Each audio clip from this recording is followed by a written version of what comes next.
오늘 본문은 예수님께서 몇 명의 제자들과 산에서 내려온 이후의 사건입니다.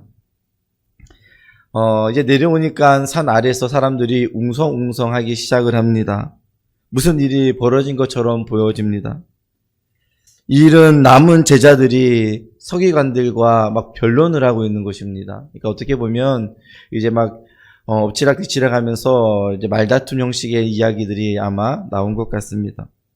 그래서 이유를 알아보니까 어느 한 남자가 귀신 들린 자신의 아들을 데리고 와서 고쳐달라라고 한 것이었습니다. 그런데 예수님의 제자들은 그 귀신을 쫓아내지 못하였던 것입니다. 제자들은 나름 그 귀신을 쫓아내기 위해서 여러 방도를 썼을 것으로 추측이 됩니다. 그러나 그 귀신은 제자들의 노력에도 불구하고 꼼짝달싹하지 않고 그 소년을 잡고 막 거꾸로 들이고 막 이를 갈고 거품을 흘리게 하고 막 눈에 뒤집힐 정도로 막 그렇게 하면서 지금 이 소년을 완전히 죽이고자 지금 막 여러 가지 방도를 지금 쓰고 있는 것입니다.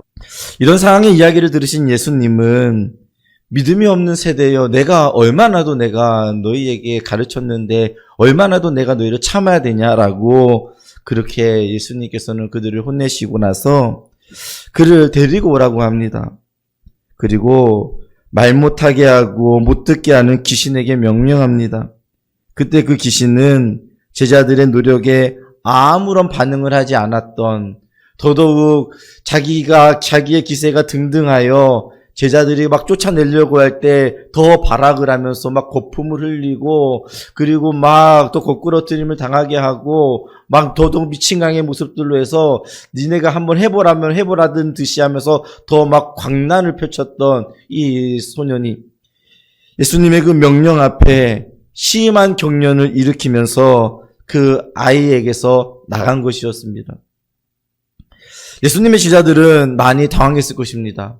지금껏 자신들이 엄청나게 여러 명이서 계속해서 이 아이 하나를 놓고 여러 방도를 써봤는데 아무런 반응이 없다가 예수님이 나타나셔서 명령하여 말 못하게 하고 그리고 듣지 못하게 하는 더러운 귀신아 떠나갈지어다라고 이야기했을 때 그 귀신이 나가버리는 거예요. 그리고 나서 잠잠해지고 있는 상황을 봤을 때 얼마나도 당황스러웠겠습니까? 그러면서 예수님의 제자들은 그 당황한 가운데서 그곳에서는 왜 우리가 그 사건들을 쫓아내지 못했습니까? 라고 말하지 못하고 이제 집에 이르러서 예수님과 조용히 있을 때에 예수님, 그런데요 왜 우리들은 예수님은 그렇게 쫓아내셨는데 우리들은 그렇게 쫓아내지 못했습니까? 라고 예수님께 질문하는 거죠. 분명히 어떤 비결이 예수님께는 있었을 텐데 그 비결을 알려달라고 이야기하는 것입니다. 그때 예수님은 오늘 우리가 읽은 본문에 기도 외에 다른 것으로는 이런 종류가 나갈 수 없느니라 라고 하시면서 그 권능과 힘의 비결은 바로 기도라고 알려주셨습니다. 따라서 오늘 본문을 통해서 저는 기도의 중요성에 대해서 함께 나누고자 합니다. 현실적으로 우리가 삶을 살아가면서 이와 같은 비슷한 상황들을 우리는 만나게 되어집니다. 내 힘으로 그리고 내 노력으로 열심히 하지만 그 일들이 계속해서 내 힘과 내 노력으로 되어지지 않는 이 때에 우리 예수님께서는 우리에게 기도라고 말씀하고 계시는 것입니다. 그래서 실질적인 기도와 경건을 어떻게 우리의 삶 안에서 이루어가야 할지를 함께 살펴보고자 합니다. 분명 예수님은 제자들에게 귀신을 내어 쫓는 권능을 주시지 않은 것이 아니었습니다. 주셨습니다. 마가복음 4장에 보면 예수님께서 제자들을 세우실 때 이렇게 기록하고 있거든요. 이에 12를 세우셨으니 이는 자기와 함께 있게 하시고 또 보내사 전도도 하며 귀신을 내쫓는 권능도 가지게 하려 하심이니라. 예수님이 제자를 부르신 목적이 그들에게 귀신을 쫓는 권능을 가지게 하기 위해서 그들을 제자로 불렀다라고 이야기하고 있는 것입니다. 즉 예수님께서 그들에게 귀신을 내쫓는 권능을 주신 것입니다. 6장에서도 이렇게 기록합니다. 12제자를 부르사 둘씩 보내시며 더러운 귀신을 제어하는 권능을 주시고, 제자들은 그들이 전도를 나갈 때도 분명히 주님께서 그들에게 권능을 주셨다, 귀신을 내어쫓는 권세를 주셨다라고 말하고 있습니다. 이렇게 제자들은 주님으로부터 권능을 받았습니다.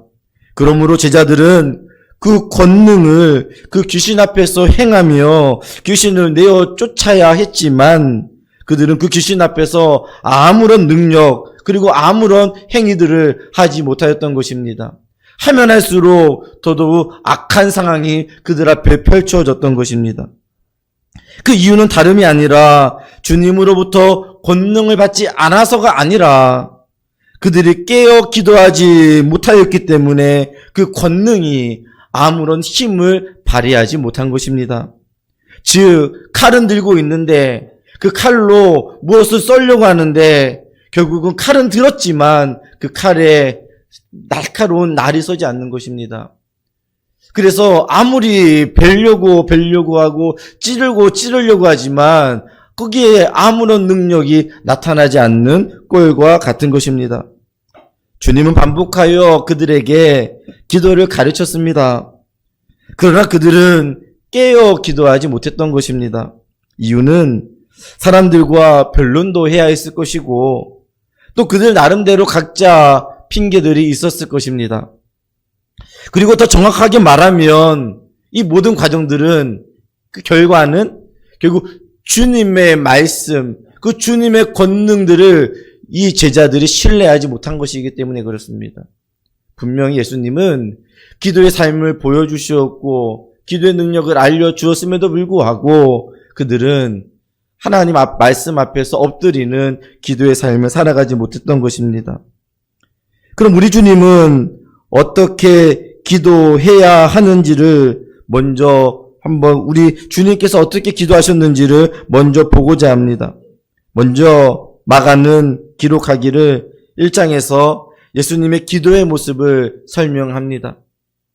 예수님은 새벽 아직도 밝기 전에 일어나서 한적한 곳에 가서 기도하셨다라고 이야기합니다. 아직 새벽이 밝기 전에 예수님은 일어나시는 목적이 있으셨습니다. 그 목적은 기도하는 것이었습니다. 기도한다라고 하는 것은 주님과 소통하는 것입니다. 그냥 자기 마음대로 사역하는 것이 아니라 삼위 하나님의 그 은혜 가운데 그 하나님의 뜻 안에서 이 세상에 부름을 받은 그 목적을 수행하기 위하여 예수님은 기도하셨습니다. 뿐만 아니라 그 기도의 모습들을 제자들에게 보여주었습니다. 이렇게 기도하는 것이다 라고 말입니다.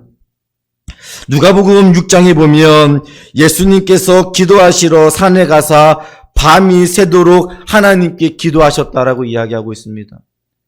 예수님께서요, 그냥 예수님이시니까는 그 권능을 행하시지, 이렇게 성경은 설명할 수 있습니다.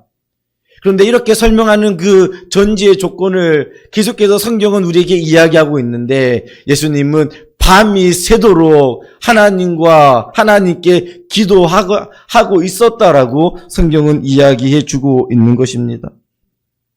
또한 누가복음 9장에서도 보면 예수님께서 따로 그곳에서 제자들에게서 떠나 예수님께서는 하나님과의 독대하는 기도의 시간을 가졌던 것입니다.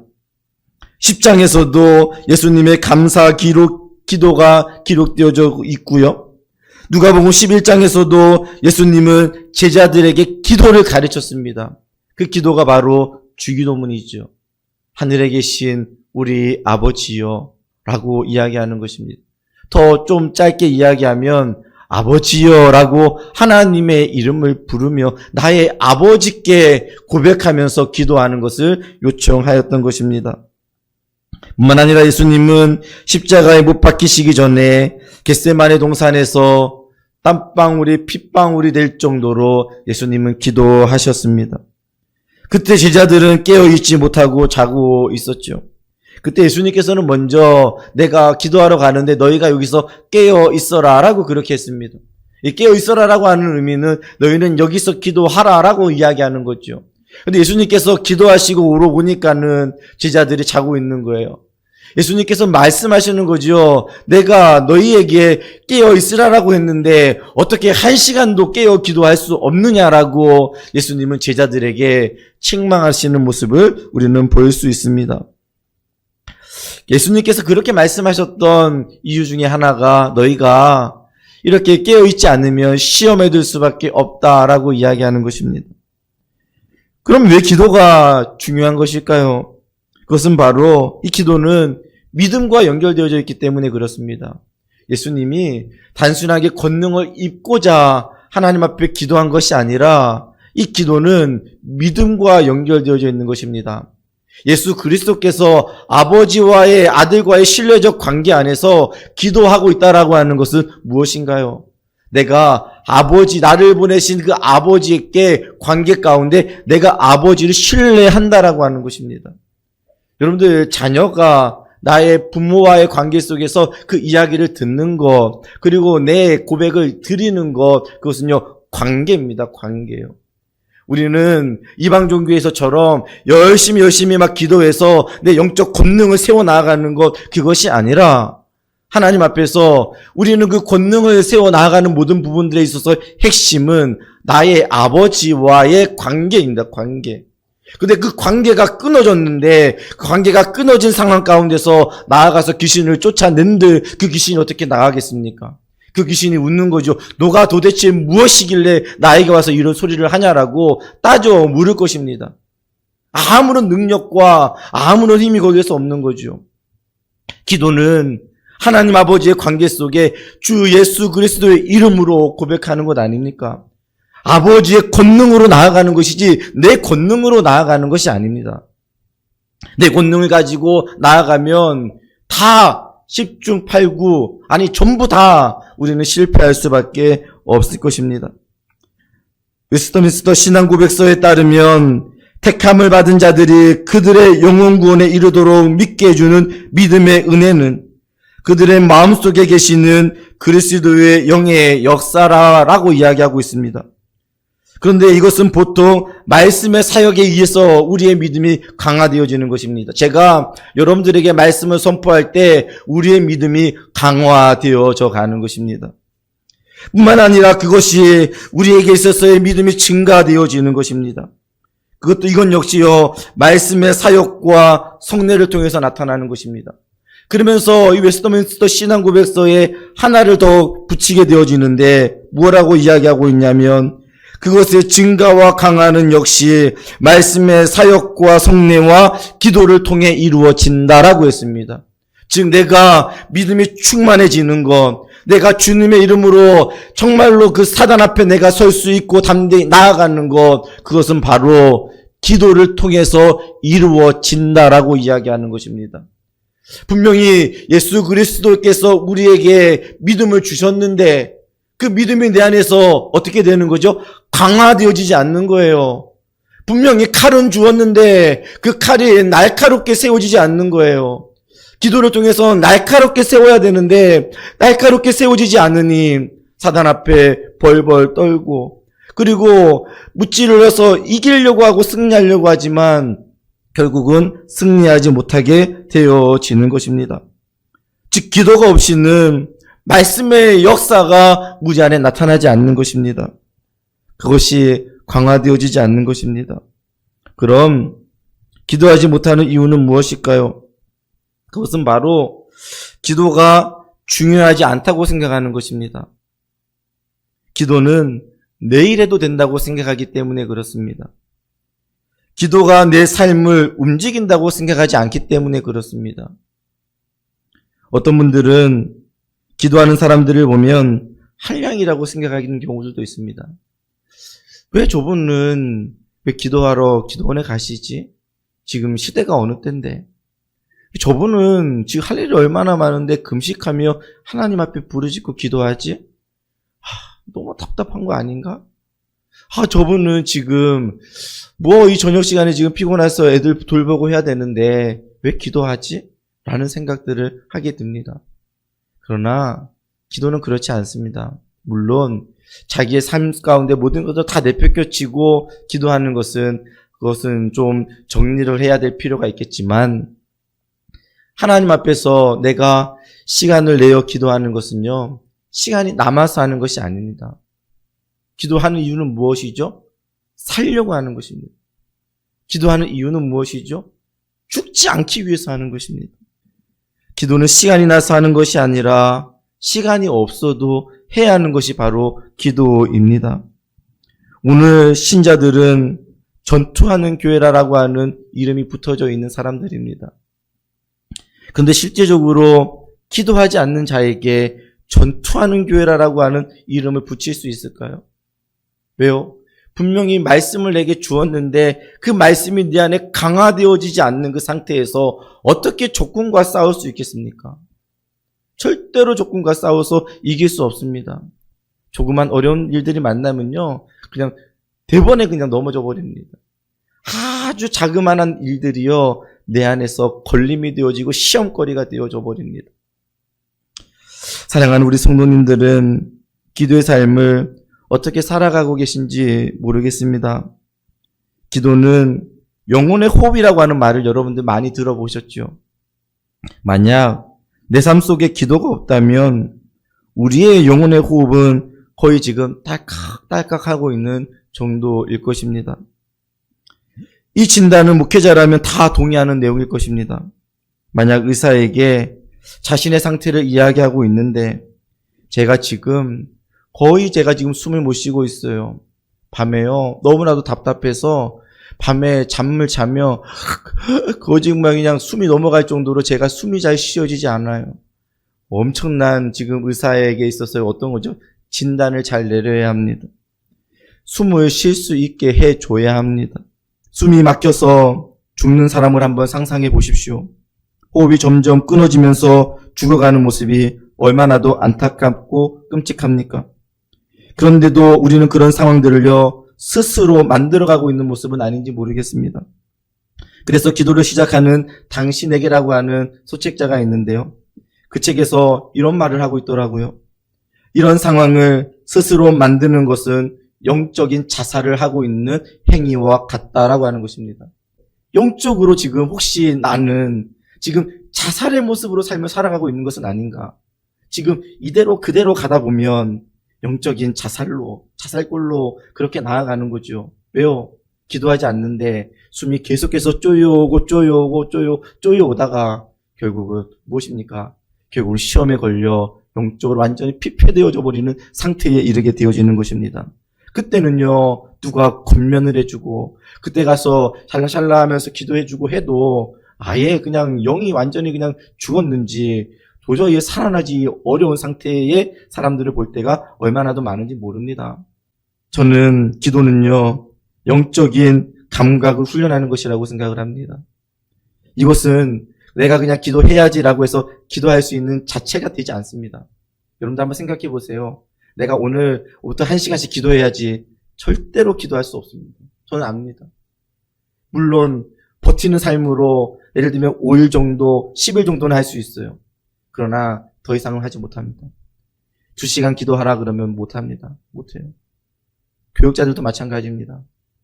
교육자들에게 2시간 기도하십시오, 3시간 기도하십시오 이렇게 말하면 기도할 수 있을까요? 아니요, 못합니다.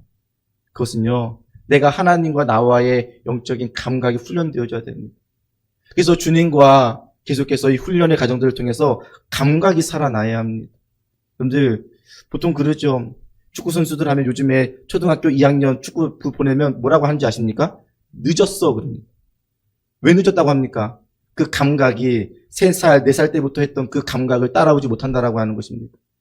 우리 언제 한번 영어를 공부하려고 하는데 영어 공부하려고 하니까는 초등학교 1, 2학년 때였는데요. 늦었다는 거예요. 귀가 벌써 안 열리고 이 말이 벌써 안 된다라고 하는 거죠. 왜냐하면 벌써부터 어렸을 때부터 귀도 열어줘야 되고 입도 열어줘야 된다라고 하는 것입니다. 왜 그런 것인가요? 어렸을 때 아이에게 이 영어의 감각, 운동의 감각을 키워주기 위해서 그렇게 하는 것입니다. 근데 오늘날 이 기도라고 하는 이 감각이요, 그냥 생길까요? 그냥 언제 한번 성령이 한번 훅 충만해지면 그 다음부터 이 아이가 기도하는 사람이 되어질까요? 근데 그러기 어렵습니다. 기도는요, 내가 하나님과의 신뢰적 관계를 맺고 하나님과 소통의 과정들을 맺어가는 것입니다. 물론 간혹 가다가 어쩌다 한두 명들이 정말로 성령의 충만한 특별한 은혜 가운데서 확 기도하시는 분들이 있어요. 근데 그것은 로또 맡깁니다. 실제적으로 하나님께서 우리에게 요구하시는 삶은요, 그 말씀을 붙들고요, 그 말씀이 내 안에서 강화되어지기 위하여 꿇어 엎드려 기도하는 것입니다. 꿇어 엎드려 기도할 때 하나님께서 우리에게 주시는 그 말씀이요, 내 안에서 생명력 있게 역사되어지며 열매를 맺게 하시는 것입니다. 그런데 이것을 내가 기도하는 삶이 내 안에서 죽어지게 되어지면 열매가 나타나지 않는 거예요. 권능이 내 안에 나타나지 않는 거예요. 저는 창피하다시피 여러분들한테 고백을 하면 학부를 4학년, 신대원 3년 동안 기도라고 하는 것을 배워본 적이 없습니다. 저는 처음에 신기했어요. 목회적 환경 가운데 정말로 상당수가 기도라고 하는 영역이 포함되어져 있는데 이 기도는 그냥 하면 되는 거라고 생각을 하는 거였어요. 근데 가만히 생각해 보니까 그렇거든요. 우리 아이들도 부모가 몇 마디 기도하면 아이들이 3살, 4살 아이인데도 불구하고 그 기도를 제법 흉내내어 따라서 기도를 합니다. 그러니까 이 기도는 그냥 쉽다고 생각하는 거예요. 이 기도는 그냥 아무나 하면 된다라고 생각을 하는 거예요. 근데 제가 신대원에서도 기도라고 하는 것을 제가 삶 안에서 멀리 뒀어요. 목회는 기도가 아니라 말씀으로 하는 거지. 말씀만 잘 전하면 되는 거지 라고 생각을 했어요. 그런데 이 말씀이 우리 안에 살아 역사되어지는 것은 모든 신학자들과 목회자들이 한결같이 이야기하기를 이 말씀이 우리 안에 강화되어지고 생명력 있게 나타나기 위해서는 먼저 목회자가 하나님 앞에 기도해야 할 뿐만이 아니라 교회가 기도의 영풍의 분위기로 다시 새솟아 나야 된다라고 하는 것입니다. 오늘 목사님께서 지난달에 오셨다가 저한테 가시면서 목사님 기도야, 기도. 목사님이 저 비결을 하나 알려주고 가시는 건 아닙니까? 기도라고, 기도. 기도가 없이 아무것도 일어나지 않아 라고 명확하게 선포하고 가시는 것입니다. 그렇습니다. 주님의 교회가 하나님의 은혜 안에서 더더욱 일어나게 되어지고 우리의 영이 새롭게 날마다 부흥의 역사를 경험하게 되어지고, 부흥의 역사라고 하는 것은 내 안에 날마다 샘솟는 이 소생의 역사가 나타나는 거죠. 그것은 하나님 앞에 무릎 꿇는 기도밖에는 없는 것입니다. 김창옥 교수님이라고 하는 분을 아실 것입니다. 오래된 영상인데요. 차를 타고 가다가 이제 옆에 앤디라고 하는 사람하고 또 뒤에 이제 한 명하고 이제 차를 타고 가면서 이제 뭐지 그런 거죠. 뭐 형님 뭐 강의 잘하니까는 저 차 안에서 좀 저희한테 좀 강의 하나 해주세요 그러는 거예요. 그랬더니 이분이 뭐라고 얘기하면 원래 나는 강의하려고 나는 준비한 것이 아니라 이렇게 두세 명씩 이렇게 이야기하는 게 그것이 사람들에게 있어서 강의가 되어져 가지고 이제 이렇게 된 거야. 그러면서 이야기하는 거예요. 그분이 사막에서 오지 레이스를 하는 분을 만난 이야기를 이제 이 두 친구에게 이야기하는 것입니다. 즉 사막 마라톤을 하는 것입니다. 7일간 필수 장비만 가지고 250km를 달리는 마라톤 대회입니다. 엄청난 거죠. 중국의 고비 사막과 이집트의 사하라 사막에서 해마다 열리는 극한 대회 중 하나라고 합니다. 그런데 그곳에서 걷기도 힘든데 마라톤이니까요. 사막에서 뛰는 것입니다. 그런데 그 사막 마라톤 하는 사람과 만나서 교수님이 궁금한 것을 질문하는 가운데 거기서 도대체 뭐 하는 거예요? 이렇게 묻는 거예요. 마라톤을 왜 하는 거냐라고 묻는 거예요. 그 질문에 흥미로운 대답을 들었다고 합니다. 김 선생님, 실제로 저희는 경기를 하다가 사람들이 죽어요. 이렇게 이야기하는 거예요. 그런데 뭘로 제일 많이 죽는 줄 아세요? 라고 묻는 거예요. 목이 말라서 죽어요. 즉 무더운 사막에서 수분 부족으로 사망에 이르게 된다라고 그가 이야기하는 것입니다. 가다가 자기도 모르게 그냥 폭 쓰러지는 거예요. 그리고 앞과 뒤의 거리가 너무 멀다 보니까 이 사람을 살리지 못하고 만났을 때는 이미 죽어 있는 상황을 간혹 본다는 것입니다. 그런데 문제는 무엇이냐면 수분이 없어 죽었는데 분명히 옆에 보면 물통을 차고 있는 상태에서 죽어 있는 상태라고 하는 것입니다. 지금 말하고 싶은 이분의 메시지는 무엇이었냐면, 초보자들은 이 레이스를 할 때 그냥 이 물을 아끼려고 목이 마르면 그때 물을 마신다는 거예요. 그러면 그때는 이미 체력이 바닥나고 이미 늦는 상태라고 하는 것입니다. 그래서 사막 마라톤은 250km를 달려야 되는 것이기 때문에 어떤 사람들은 걸음을 체크한다고 합니다.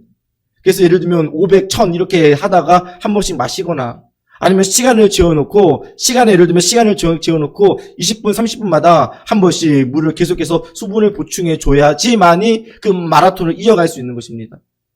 근데 오늘 우리의 삶도 그렇습니다. 어떤 문제가 닥치면 그때 하나님 앞에 엎드려 기도하려고 하는데 보통의 사람들은 다 뭐라고 이야기합니까? 목사님, 기도가 안 돼요. 기도가 안 돼요. 당연히 기도가 안 되죠.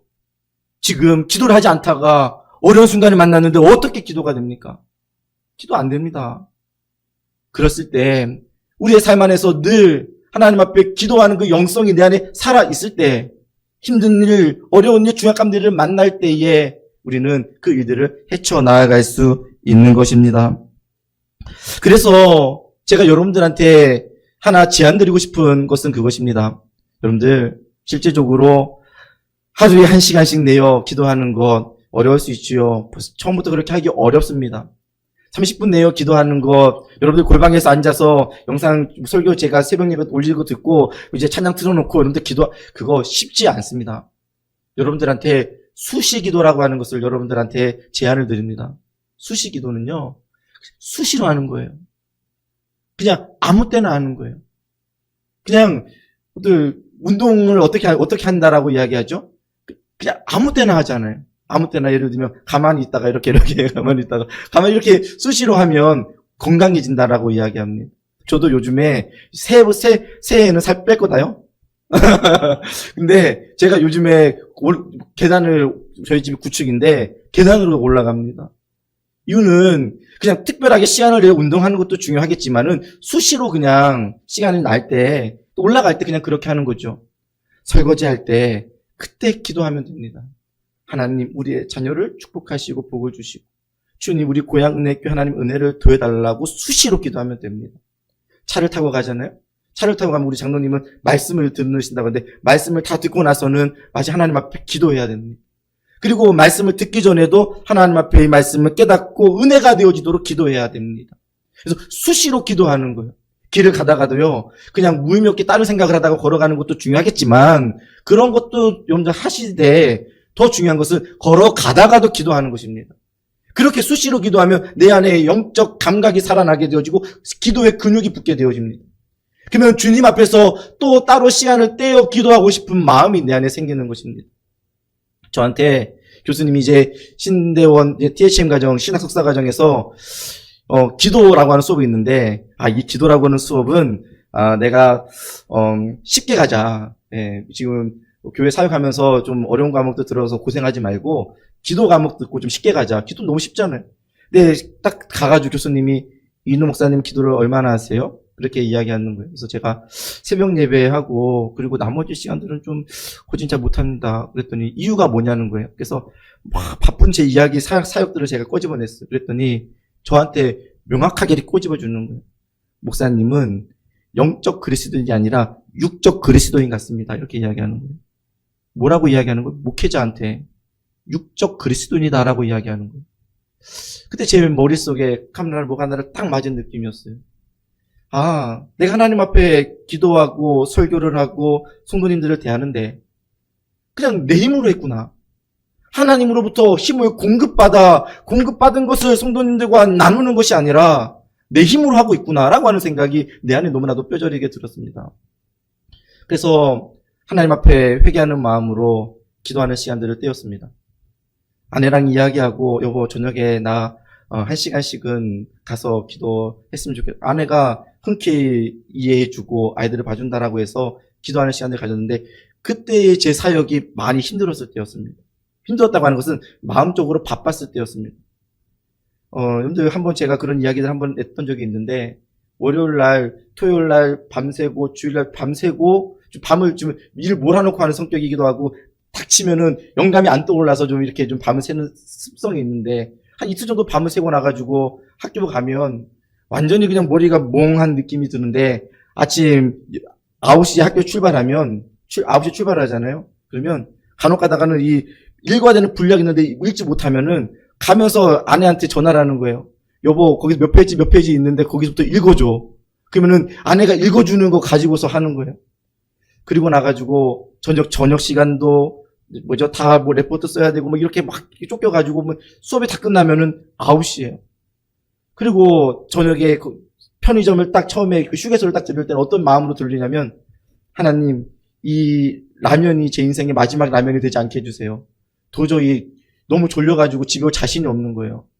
근데 올 때는요, 정말로 어떻게 되냐면, 내가 운전을 하고 있는지 이 차가 나를 지금 붙들고 있는 건지 정말로 이러면서 여기서 오는, 정말로 지금 생각하면은 무슨 생각으로 그렇게 했는지 모를 정도로. 그런데 하나님 내게 은혜를 주시니까요, 이렇게 피곤한 상황 가운데서도요, 먼저 어디를 가게 되냐면 기도하러 가게 되더라고요. 그리고 기도하면서 엎드리면서 하나님 앞에 부르짖고 하나님의 은혜를 달라고 하나님 앞에 부르짖을 수밖에 없더라고요. 제 인생에서 마음으로 힘든 순간들이 있었습니다. 그때는요, 아무것도 하기 싫더라고요. 그런데 그때 기도로 이길 수 있었습니다. 기도로 승리할 수 있었습니다. 기도로서 그 모든 상황들을 넉넉히 이겨갈 수 있었습니다. 사랑하는 우리 고향은혜교회 성도 여러분들, 여러분들의 기도가 여러분들의 가정을 살리기를 예수 그리스도 이름으로 축원드립니다. 여러분들의 기도가 우리 고향은혜교회를 정말로 풍성하게 하는 은혜가 있기를 바랍니다. 예수님께서 우리에게 말씀하실 때에 그래, 이런 기도를 통하여 나는 너에게 역사하기를 원했다라고 하는 그 음성이 우리 안에 들려지기를 바랍니다. 결국은요, 이 아이를 일으키는 것은요, 어떤 의미였냐면 부활에 대한 의미였습니다. 다시 살아나게 하는 의미였습니다. 예수님께서는요, 이 기도의 능력을 보여주시면서 기도라야지만이 이런 역사와 이런 능력이 우리에게 일어난다라고 예수님께서 알려주신 것입니다. 우리 삶 안에서 여러분들 수시기도 하시기를 주님의 이름으로 축원드립니다. 설거지하다가 기도하십시오. 차를 타가도 기도하십시오. 때로는 여러분들 막 다툴 때 다투잖아요. 그때 여러분들 기도하십시오. 하나님, 내가 지는 법을 어떻게 할까요? 그때 하나님께서 지혜를 주실 거예요. 내가 여기서 잠깐 멈추고 잠깐 쉬는 것이 하나님의 뜻이지 라고 하는 생각의 마음을 가지시기를 바랍니다. 그래야 여러분들의 삶을 통하여 고향은혜교회가, 여러분들의 가정, 여러분들의 자녀가, 여러분들의 모든 비전의 세계가 주님의 은혜 안에서 열려지며 주님의 권능이 있기를 예수 그리스도 이름으로 축원드립니다.